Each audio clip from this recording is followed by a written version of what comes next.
trust, resolve, intimacy.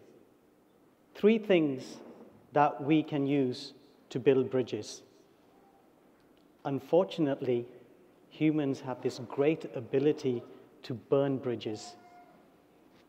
Now, a young man in 2004 destroyed the most precious relationship to him. Why? It was all due to his self-sabotaging feelings, thoughts, and actions. His saving grace was the book called The Art of Happiness. Now, when you read this book, when you open it, the first thing it talks about is the ultimate goal for any individual, any human being, is happiness, that joy. And as you read through that book, it talks about the sweetest emotion that a human can give to themselves and to others is love. And although these things are great, but the core message in that book is the miracle of compassion. How the miracle of compassion allows you to have that sweetest emotion called love, and this allows you to have happiness. Now, when we look around in the animal kingdom, for example, the mighty elephant shows compassion. How does it do that? When an elephant dies, all the other elephants gather together and mourn over the death of that elephant. In fact, what's been discovered is they also visit the bones of this departed elephant. Something which we see in humans. We mourn over our loved ones, and we visit the shrines or the graves to pay our respect. You've got the lovely dog, and my family used to have a dog called Dodgy. It's a dodgy name, but we loved that name. And the beauty about this dog was, whenever I felt low, it would come to me and it would pat me and it would do its best to make me feel better. That was compassion. The thing which we used to say about Dodgy was, I wish only that he could talk. In fact, there've been experiments done on rats, and they've discovered rats have compassion for each other. Now, that's very surprising, especially when they're viewed as vermins. Yet they show compassion. Some people have dubbed these rats as compassionate rodents.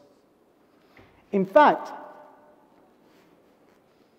when we look through history, you've got people around the globe, I'm talking from one end to the other end, who do their work or did their work through compassion. Dr. Martin Luther King, Nelson Mandela, Dalai Lama, all through compassion. That's what they have been doing all their lives. And it's strange that even though we see so many examples of compassion, we are still not compassionate enough.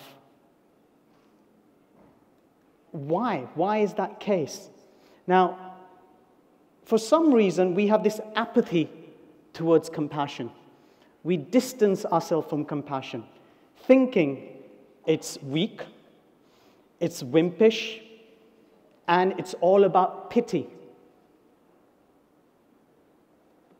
The reason being for some people, or many people, is because when you lift the mask, you discover there's a lot of bitterness. Bitterness because of problems, suffering, issues which have happened in their life, in their relationship, or in their work or business.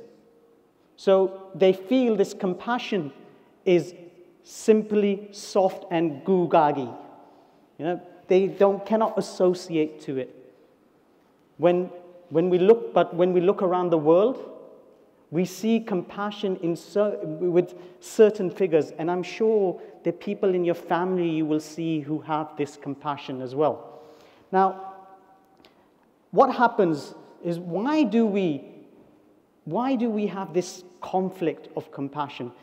The simple reason is because the brain and the heart are not integrated. Unfortunately, our education system, the way we've been brought up, in fact, what we see around us, there's a lot of focus on the left brains. There's nothing wrong with it. It's absolutely great. The brain is an amazing, amazing instrument. And it allows you that logic, that reasoning, that creativity, that innovation. But we forget about the heart. And if you were to look yourself into your life, you will see, yes, I want to do something. I want to achieve something. The brain does all the calculation, the data analysis. But it's that heart which takes you ahead. The passion comes from here, not from there. And yet we stay away from compassion. So what I would like to do with all of you is a very simple exercise. It's in 3 parts. And it simply involves you to move into this state of compassion. It's just helping you move into that state of compassion. So here's the first thing I would request you to do. The first thing which I'm going to request you to do is just look around the room and smile at someone you are not aware of. Just look around the room and just smile. Give them that genuine smile. You can look at the back as well, not just at me. So you can look back, left, right, side, and just give that gentle smile. Great. Here's the next thing which I would request you to do. And the next thing is, I would like you to take your hands and put them together like this and just rest them wherever you feel. Okay, great. And I would like you to focus between that gap in your hands. So just focus in there and close your eyes, please. And just breathe. Just breathe. Awesome. Okay, you can open your eyes gently. And now, in your own mind, I would like you to say thank you for all that you've received in life, all that you're receiving in life, all that you will receive in life. Just be grateful for that. Now, when we look at compassion, it needs to be clarified what it's all about. Now, compassion goes beyond sympathy. Sympathy is about wallowing in your sorrows or someone else's sorrows. Doesn't really help anyone. There's a time and place for it, but when we stay in it too much, it's not helpful. On the other hand, you've got empathy. It's great. It's wonderful. It's a shift from sympathy to empathy. You understand what's going on, but that's just solace. It's not the solution. And this is where compassion comes in. Compassion allows you to find a solution. It is kindness. It is warmth. It takes you towards a solution, not solace. We're all looking for solutions in life in one way or the other, be it in our lives, be it in our relationships, or be it in our business or work. So when we look at compassion, people often say to me, hey, Rohit, this is a bit wishy-washy. It does not make sense to us. And they always say to me, where's the evidence? Where's the scientific evidence? And for me, honestly, I know compassion is the foundation of all of us. It's something which allows us to build those bridges. It allows us to have that trust, that resolve, that intimacy. Now, for your sake, I discovered through the years people who actually talk about compassion from a scientific perspective or have gone deep into it. And one of those people was Charles Darwin. Charles Darwin is very well known for survival of the fittest. But when Dr. Keltner, he was doing his research for his book, he discovered Charles Darwin was all about compassion, kindness, and warmth, which we are not taught in our education. We do not see things written about it. We have to discover ourselves. That's Charles Darwin, the father of evolution, telling us compassion is the key.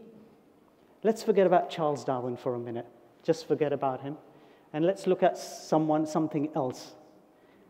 You've got Stanford Medicine. That's a massive institute. They have their own research center for compassion. They have spent time, money, effort into research of compassion. Wow. And still, we as individuals, as a society, as a community, as business leaders, ignore compassion. In fact, if you go further, you have these two wonderful individuals, Andrew B. Newberg, and then you have Mark Robert Waltman. They have this book called Words Can Change Your Brain. And when you read the synopsis of the book, it says compassionate communication. Not effective communication, not business communication, not relationship communication. It says compassionate communication. Another example from the scientific world, how compassion is the foundation for us. Let's go back to that one individual which I spoke in the beginning, who actually destroyed his precious relationship. Now, he had an option to go for the path of bitterness, like many do, or take the path of compassion. He decided to take the path of compassion. And when he took that path of compassion, he learned many things, and he still keeps on learning numerous things. And there's 3 things which he taught me. And the first is, when you are in that state of compassion, you open the gates to Soshin. What is Soshin? Soshin is a Japanese word meaning a beginner's mind. No matter what you do in life, be it your relationship, work, or business, look at it from a perspective of a beginner. No matter what experience you have, no matter if you're an expert in the field, always look at it from a beginner's mind. In simple words, it's telling you, even a fool can teach you something. The second thing which this individual has taught me is you start blossoming in many different ways. And instead of focusing on what they call, what do I want in life? You know, people talk about this. I see a lot of motivational, inspirational speakers, trainers, coaches talk about, what do you want in life? Wants are never-ending. They're never-ending. They're desires which are never-ending. That's humans. But when you go into a state of compassion, you shift your focus to what is important to me in my life. So you start focusing on what is important to me in my life, and you see a change in yourself where you actually move towards what is my purpose in life, which many people speak about. And finally, the third thing which this individual has taught me